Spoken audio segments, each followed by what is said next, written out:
half the fun for me is you're taking like a piece of timber that's, you know, by nature it's solid and rigid, and turning it into water, like wood and water, giving it flow, making it almost look like it's moving. And it's like you're taking a wave and freezing it in time so that you can just look at it in that one frozen moment.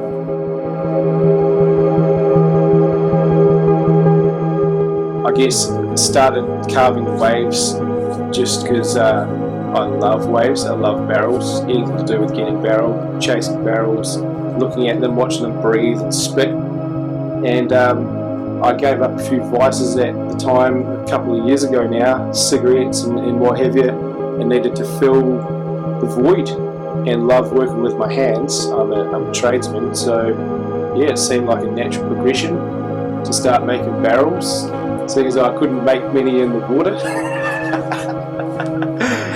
And so yeah, working with wood was something I always wanted to do. I don't do that as a job, I work with metals, and so really just use my skills as an engineer to figure out how to make water out of wood. And once I started, I got hooked in. I loved it. It's just everything about it, the way the wood behaves, how it looks with the grains, creating movement and flow, like the waves, getting real good hollow sections, you know.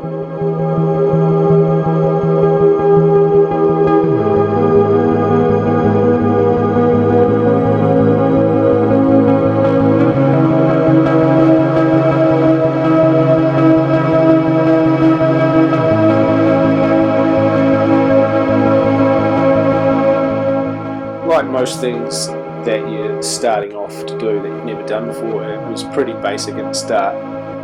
The first wave was pretty much an experiment, but as I started making more and more of them, I started to kind of see how I could get it more realistic. It was kind of abstract at the start, and now as I spend time in the water, like sitting on the shoulder looking at how waves break, I've figured out how I can start implementing techniques to make it more lifelike, and ultimately the goal would be to start making them that look like a picture, but then there's the element of it's entirely made out of wood and you can move around the room and it changes. So it'd be like, you know, like an ultimate kind of poster if you're into surfing, into waves, and you could just put yourself in it.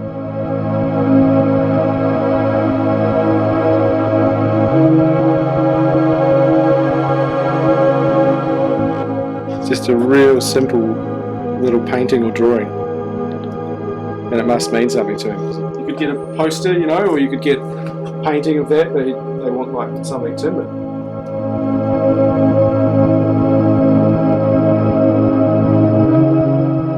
The way that I make them now is I think about what the water does before it becomes the wave, and how it acts when it hits that shallow surface, jacks up, does its thing, barrels, throws over, and then tapers out and then dissipates back into nothing. And I like to start doing really long ones that almost show the whole progression from flat water through the wave, through the white water explosions back into those little subtle lines of white water that are left, and then just the texture. Just that, you know, when a wave goes past, you've just got that bubbly kind of white texture that the wave was there, and it cleans up just for the next set to come through. And so it's like that impact zone always cleans itself up, except sometimes you get frothy ones. I haven't been asked to do a frothy wave yet, but it might be if the spray can explodes one day, I'll be like, this is the frothy one. Everyone's ridden a couple of those in their time.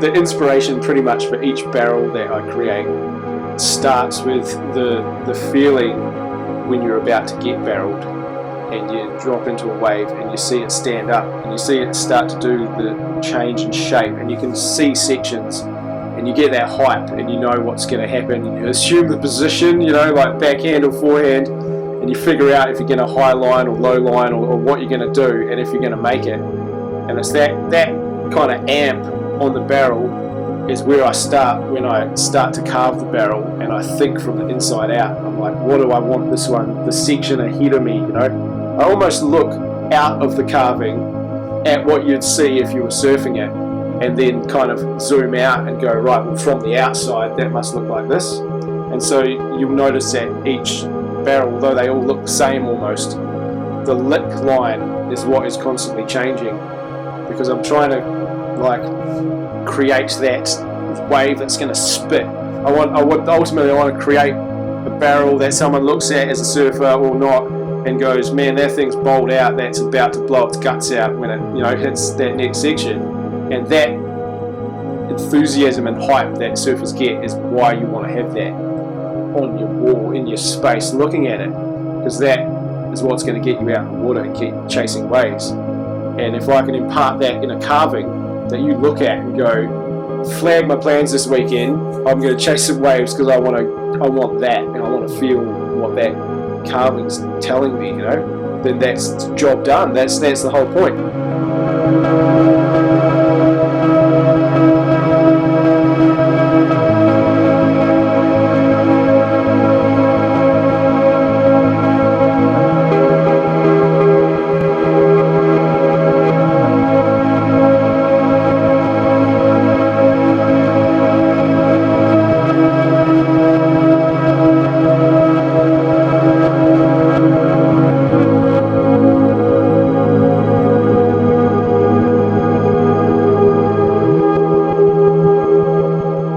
And that's why I like the carvings. The first one was for me to look at and go, man, like this is kind of like a representation of how I feel about surfing and about waves, and I can appreciate it when I'm not in the water. And in my house, like I can slip it past the wife and actually have something that looks like art, creative, kind of nice timber in the house, but really I'm looking at it going, oh, I just want to go surfing. I want to flag what I'm doing and head out there. My name's Nate, and I just live down South Shore, Christchurch, by the ocean. You can see my works on my Instagram page at Timber Tides. Have a look. You can order a wave if you like. Everything's made custom.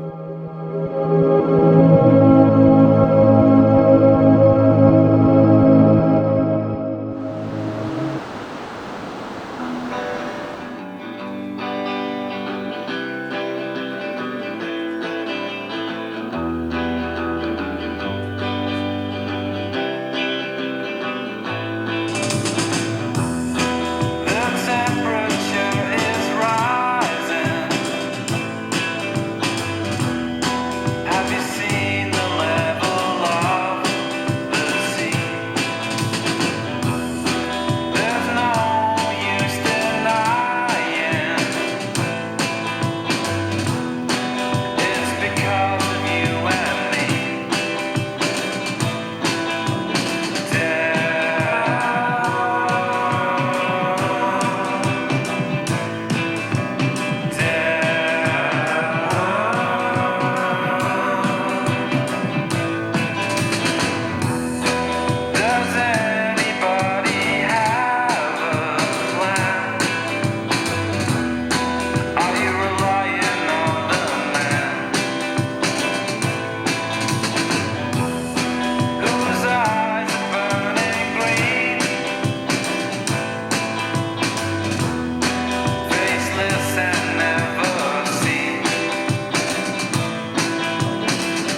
So I sort of started surfing down in the Catlins. Went there with a bunch of mates to Porpoise Bay. I took a whole bunch of windsurfing gear with me because that's what I was into, windsurfing. There was no wind, so the only option was to use one of my windsurfers as a surfboard. So we scaled down the cliff to surf the reef there. So I caught quite a few waves, and I thought, well, this is good value, I'm into this. And flogged off the windsurfing gear after that and bought a surfboard.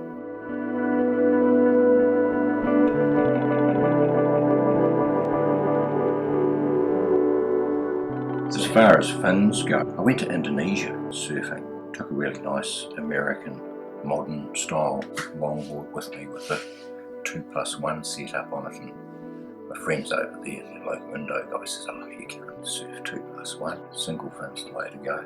So we threw away the side bites off it, but the fin I had on it was just some pissant little 7.5 inch thing. And I came home, I thought, well, I'll buy a new fin, decent size thing, 9 or 10 inch.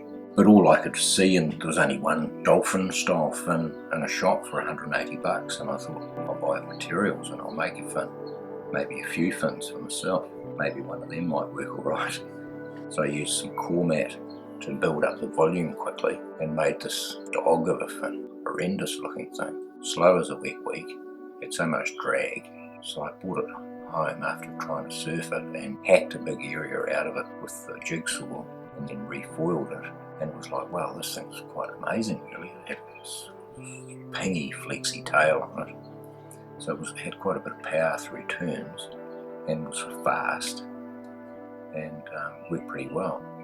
So I started thinking, well, this seems like quite a good thing to do, making fins. Maybe some other people might like them.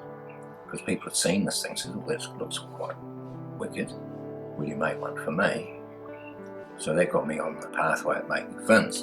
And I made all these really radical looking, long, sickle-shaped tailed fin things and some weird looking boomerang-y style things, and they were all outlandish things, but they all seemed to work to a varying degree. So over the period of the last 4 or 5 years, I've just built strength into them and refined the foil.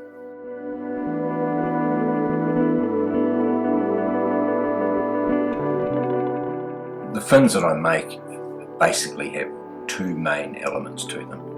There's the foil body part of it, which is what creates the lift and drive, and then there's the flexing tail element. So the flexing tail, gives hold on the nose of the board, hold on the wave face, and power through the turns. I customise the flex to the weight of the person who's using the fin, and the foiling body is what gives the fin speed through the water. Different fins have evolved from the initial shapes which were taken from fish tails, and I say fish tail fins because I wasn't into the idea of using a dolphin dorsal fin shape. I was more into the tuna or mako shark type tail fin, because I just figured if we're putting our fins at the tail end of the board, I should mimic nature rather than trying to use something that's designed for halfway down the back of an animal. So I'm using a tail fin shape on the tail end of the board. I purposely didn't look at what other people were doing with fins, their shapes or foils or anything, because everything else seemed to be the same to me, all made out of a 9mm slab of laminated fiberglass. What I set out to do was make something completely different from the get-go. So I've used a composite of carbon, fiberglass, foam and fabric.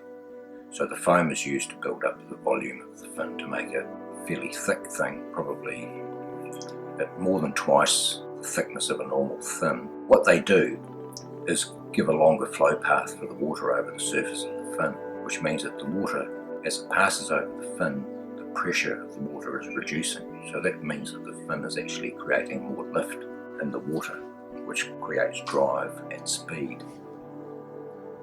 Most of the people that have used or are using my fins have all said, well, we can feel the difference of these straight away. Even just paddling out in the water, the board becomes easier to paddle in the water because of the lift generated by the fin, lower drag. When a person comes to me wanting a fin, or they contact me online, I usually consult with them and say, what's your weight, surfing ability, what's coloured board, what's type of board you've got, what's your aesthetic you would like with the fin, so they can choose from a range of fabrics that I have in stock, or I can just go out and buy a fabric, or they can supply a fabric to me so I can make their fin totally unique for them. Each fin is a unique individual, customised for that surfer. So they could be anywhere in the world, they will never be sitting beside another person in the water that has the same looking fin as them, same design, same pattern, same model fin. It will never happen. I've been repairing boards for quite a long time, because in the process of making fins, people would say, oh, you look like you can work with these materials pretty well, how about repairing the board? So I sort of started repairing people's boards, and it's just built and built. And then from there I sort of thought, well, hey, maybe I could shape a few boards. So I started off by shaping a board for my daughter. Then I had the godfather of New Zealand surfing shape a board for me, which was a takeoff of the Bing Feral Pig, and that board worked just super well. I glassed it. He and his mate Dave Pointer shaped it for me. Then a mate of mine said to me, hey, can you make me one of those? So I made him one, and it just increased his wave count radically. And I thought, hey, I might be quite good at making these boards, I can do this. And then I had a good, very close friend of mine, Dave Oswald, bring his Hinson gun to me for repair. And while I had that board here, I had a pretty good close look at the thing. These Hinson guns are a beautiful piece of work. Super nice rails on them, and they're a hull. And I'd never ridden the thing, and one day I did actually get an opportunity to ride it, and it was only a small wave, but it just caught waves really nicely. Quite a fast board. I thought, right, that looks like a fairly reasonable formula. I'll just see what I can do with those ideas. I made a 10-2 glider for a friend. I thought, well, I want something that's going to be dominant out there, a catch-all machine. So I made this beast. This thing catches waves super easily and holds high in the wave face. The thing is just an animal on the water. It's fast, catching heaps of waves. All sorts of people are dying to try that thing out. I said to them, don't let them try it out, mate. We'll keep that thing secret. They can just look at it. I thought, right, this is the formula for sure. For me, it's all about enhancing the surfer's experience. If a person goes out, is having a good time, catching plenty of waves, getting good rides, doing everything they want to, and actually getting the performance out of the board for which it was probably designed, and they're coming back with a big smile on their face and saying, hey Steve, that fin really works super well. That's pretty rewarding for me. Seeing the buzz, the stoke, that's what surfing is all about, having a good time, getting the most out of your equipment. That's the whole premise behind what I do, is enhancing people's experience.